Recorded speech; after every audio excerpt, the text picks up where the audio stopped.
Hi Skrulls, welcome to Breakdown Channel Universe. Queen Gambit gak cuma ngasih kita permainan catur yang seru antara Beth Harmon dan juga lawan-lawannya, tapi ternyata juga menyimpan misteri dan juga teka-teki di ending filmnya yang berpotensi untuk lanjut ke season 2. So, karena itu di video kita kali ini kita bakal ngajak kamu untuk membedah detail-detail dan juga petunjuk-petunjuk yang ada di seriesnya untuk menjawab seluruh pertanyaan yang ada di ending series ini. Dan gak usah lama-lama, bareng gua Dika, ini dia Ending Explain Queen Gambit.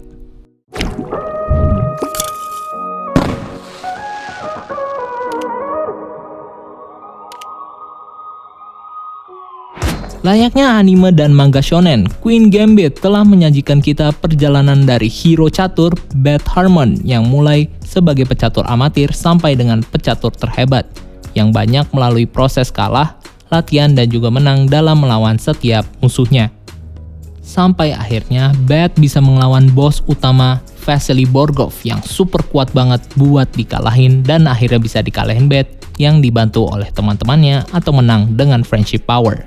Pertandingan final antara Beth dan juga Borgov sendiri merupakan momen terepik di series Queen Gambit yang seru abis buat ditonton dan mengundang banyak pertanyaan dari para penontonnya, yaitu tentang bagaimana Beth bisa mengalahkan Borgov di pertandingan final ini.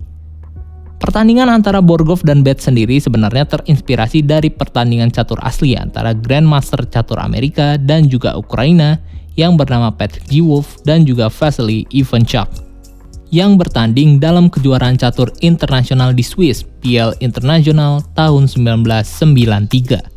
Di mana dalam pertandingan ini Beth memainkan taktik permainan dari Vasily Ivanchuk yang berhasil seri dengan Patrick G. Wolf.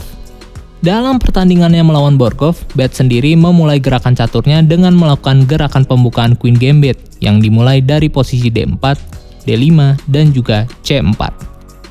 Beth kemudian melanjutkan gilirannya dengan menerapkan teknik pertahanan modern ortodoks defense D20 di petak E4 yang menahan serangan Borgov dari posisi NC6 sampai H6. Sampai akhirnya Beth bisa memastikan kemenangannya dengan melakukan gerakan variasi BD3 line di langkahnya yang ke-19. Beth kemudian mengakhiri game ini dengan men-skap Borgov di posisi KD2 yang berbeda dengan pertandingan asli antara Vasily dan juga Patrick yang berakhir draw atau seri. Dalam pertandingan ini, Borgov sendiri sebenarnya sudah menyadari keunggulan dan juga jebakan dari Beth di langkahnya yang ke-15 saat dirinya menempati posisi pionnya di G3 dan juga H6. Hal ini jugalah yang kemudian membuat Borgov akhirnya mengajukan adjournment atau menghentikan permainan sejenak untuk dilanjutkan ke besok hari, supaya dia bisa mengevaluasi permainannya dan mencari cara untuk mengalahkan Beth bersama dengan timnya. Tindakan adjournment ini sendiri sebenarnya sudah ditis di scene-scene sebelumnya ketika Borgov sedang dalam sebuah interview jauh sebelum melawan Beth, di mana dalam interview itu Borgov mengatakan bahwa dia bisa melawan siapa saja lawannya, tapi tidak dengan waktu, yang secara tidak langsung merefer kepada tindakan adjournment yang dilakukan oleh Borgov, supaya Borgov bisa mendapatkan waktu yang cukup untuk mencari cara mengalahkan Beth, di mana di ronde pertama Borgov berada dalam kondisi yang stuck saat melawan Beth. Я могу сопротивляться кому угодно, кроме времени. I can fight against anyone but time. Namun hal ini tentunya sia-sia karena Beth ternyata juga melakukan hal yang sama seperti Borgov dengan bermain sebagai tim dan tidak individual lagi, di mana Beth kemudian mengevaluasi permainannya dengan dibantu oleh temannya Benny, Harry, dan juga Townes, yang akhirnya membuat Beth bisa melakukan variasi gerakan BD3 line dan men-skap Borgov di langkahnya yang ke-53.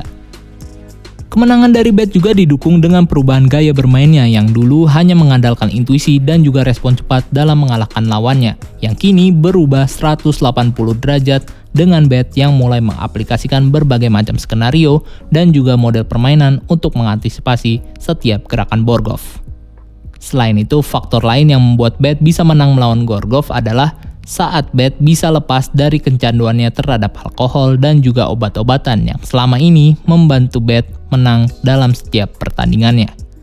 Namun Beth akhirnya menyadari bahwa alkohol dan juga obat-obatan ternyata malah merusak kepercayaan diri Beth dan juga mentalnya, sehingga saat dia lepas dari alkohol dan juga obat-obatan, Bat akhirnya bisa mengakses secara penuh pikiran dan juga potensinya dalam bermain catur, terutama untuk mengembangkan teknik andalannya yaitu bisa memetakan permainan catur dalam pikirannya. Dalam ending series ini juga terdapat sebuah misteri yang sampai saat ini belum ditemukan jawabannya, yaitu tentang nasib Bat setelah dia memilih untuk keluar dari mobil CIA dan akhirnya bermain catur dengan para orang tua Rusia. Hal ini sendiri tentunya menjadi dasar bagi gue untuk berspekulasi bahwa ada kemungkinan kalau Bat sepertinya tetap stay di Rusia dan tidak akan kembali lagi ke Amerika. Nah, untuk menjelaskan ini tentunya kita perlu mengulik lebih dalam tentang Bat di series ini, dimana jika kita memperhatikan Bat di sepanjang series ini, kita tentunya tahu bahwa Bat sendiri selalu bermain catur untuk memenuhi ambisi dan juga egonya supaya dia bisa terus menang tanpa pernah kalah. Di mana ini tentunya membuat Bat secara tidak langsung mengalami tekanan psikis yang berujung pada Bat yang tenggelam pada kebiasaan alkoholik dan juga penggunaan obat-obatan. Supaya dia bisa mengatasi kondisi insecurity-nya yang tidak menerima perasaan kalah dan juga kekosongan hatinya. Sampai akhirnya Bat bisa lepas dari kondisi insecure dan kebiasaan ini saat dia bertanding dengan Borgov di Rusia, yang merupakan momentum paling membahagiakan bagi Bat karena dia bisa meraih kemenangan puncaknya melawan Borgov dan juga mengetahui bahwa dia ternyata tidak sendiri dan memiliki teman-teman yang sangat menyayanginya. Ini tentunya membuat Rusia menjadi tempat yang sangat spesial bagi Bat dan mungkin jadi alasan yang kuat bagaimana Bat akhirnya bisa memutuskan untuk tinggal dan memulai kebahagiaannya di Rusia.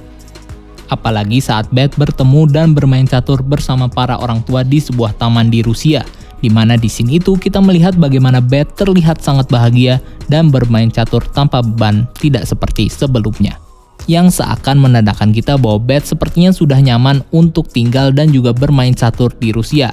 Atau ini juga mungkin dikarenakan Bat melihat orang tua yang bermain catur bersamanya sama seperti sosok Mr. Shable yang jadi sosok guru dan ayah bagi Bat yang mengenalkannya tentang dunia catur. Ada kemungkinan juga saat menetap di Rusia, Bat bisa jadi akan absen sejenak dari karir catur profesionalnya, supaya dia bisa menikmati rasa enjoy saat bermain catur dengan bebas tanpa adanya beban. Sampai akhirnya dia bertemu dengan musuh baru yang lebih kuat daripada Borgov, yang kemudian memicu ambisinya lagi untuk berlatih dan berkompetisi dalam kejuaraan catur. Bila kita melihat lebih dalam, kita juga bisa mengetahui bagaimana tema Queen Gambit selalu dimasukkan di sepanjang filmnya. Bagi yang belum tahu, Queen Gambit sendiri merupakan sebuah teknik pembukaan catur untuk mengontrol bagian tengah area permainan dengan mengorbankan pion pemainnya. Hal yang sama juga terjadi dalam series Queen Gambit ini, di mana Bat akhirnya bisa menemukan kebahagiaannya saat dia mengorbankan kebiasaan mabuknya dan juga menggunakan obat-obatan berlebihan. Tidak hanya itu, Bat juga bisa meraih kebahagiaannya saat teman-temannya seperti Harry, Jolene, dan juga Benny mengorbankan waktu dan juga materi mereka supaya Bat bisa menang melawan Borgov, yang tentunya membuat Bat bahagia karena dia menyadari kalau dirinya sudah tidak sendiri lagi. Nah, setelah melihat berbagai macam kemungkinan ini, tentunya yang jadi pertanyaan terakhir bagi kita adalah apakah series Queen Gambit ini bakal berlanjut ke season keduanya? Jawabannya bisa iya, bisa tidak. Bisa tidak karena series ini mengadaptasi novel Queen Gambit karya Walter Tevis yang seri novelnya berakhir ketika Bat mengalahkan Borgov di Moskow. Dengan habisnya cerita dari novel Queen Gambit, tentunya akan sangat sulit bagi pihak studio untuk mengadaptasi series ini ke season keduanya, karena ini berarti pihak studio harus membuat cerita baru lagi yang inline dari segi tone maupun pace dari season sebelumnya, yang tentunya punya potensi yang lebar untuk disukai maupun tidak disukai nantinya. Tapi ini bukan berarti series Queen Gambit tidak bisa dibuat ke season 2-nya, karena jika kita berkaca dari series yang mengadaptasi bacaan fiksi sebagai base ceritanya seperti The Boys, pihak studio tentunya bisa mengeksplor lebih dalam tentang cerita-cerita dan juga karakter yang belum terekspos lebih dalam di season kali ini, seperti si kembar, Harry Baltic, dan masih banyak lainnya. Selain itu, dengan pace ceritanya yang mirip dengan manga dan juga anime shonen yang secara garis besar menceritakan perjalanan dari Bat untuk menjadi pecatur terhebat dengan melawan berbagai macam musuh, pihak studio tentunya akan lebih ringan untuk mengonstruk cerita untuk season keduanya karena sudah memiliki pace yang jelas. Nah, salah satu PR yang harus dikerjakan oleh pihak studio untuk melanjutkan cerita dari series ini adalah membuat karakter-karakter rival maupun musuh baru bagi Beth yang nantinya bakal memiliki interaksi dengan Beth di ceritanya. Selain itu, pihak studio juga wajib banget buat mengeksplor lebih dalam tentang kondisi emosional bahkan backstory dari karakter Beth, yang di season 1 ini jadi salah satu tema besar dalam series ini. Supaya nantinya para penonton bisa tetap merasakan chemistry dari karakter Beth yang sudah terbangun dengan baik di season sebelumnya dan tetap menarik buat kamu tonton. So, itu dia pembahasan kita kali ini tentang ending dari Queen Gambit. Dan menurut kamu bakal lanjut gak nih series Queen Gambit ke season keduanya? Silahkan tulis pendapat kamu di kolom komentar ya. Dan jangan lupa untuk like, share video ini, dan subscribe untuk konten-konten menarik lainnya. Follow juga akun sosial media kita lainnya untuk hal-hal yang gak kalah seru. Dan sampai ketemu di video selanjutnya. Gua Dika, and keep exploring the universe.